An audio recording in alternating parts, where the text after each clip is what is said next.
Jo crec que cadascun dels 947 ajuntaments del país podrien implicar el porta a porta, segurament amb diferents gradualitats.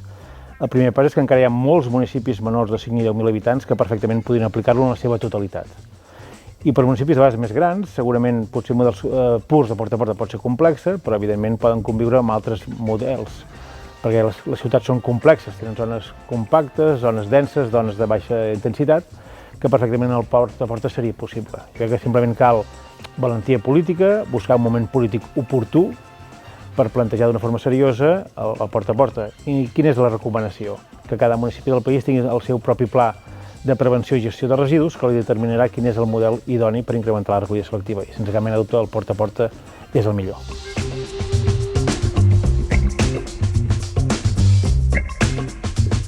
Com recordem, el porta a porta va néixer l'any 2000.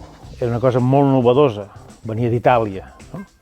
I evidentment eren conscients que era traumàtic, les primeres implantacions, hi havia de vegades tentacions de polititzar un canvi de model. Recordem que un canvi de model és un canvi d'hàbits de la ciutadania i els ciutadans són poc habituats a que ens canviïn els marcs mentals i els marcs vitals, i com que intuïem que podia haver certes tensions, vam decidir ràpidament crear aquesta associació i va néixer l'any 2002, la vam fundar a Vic, en aquest sentit d'agrupar diferents realitats municipals i diferents realitats polítiques, per fer entendre que el porta a porta és un canvi de model i evitar que es polititzés com hem vist en altres territoris que s'ha politicat, no?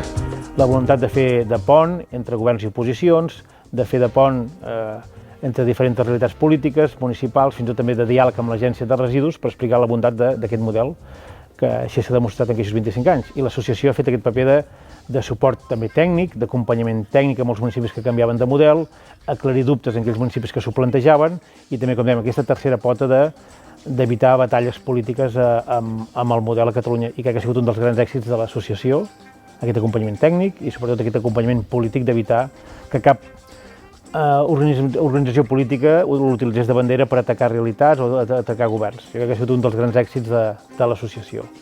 Qualitat tècnica, acompanyament polític i acompanyament de suport.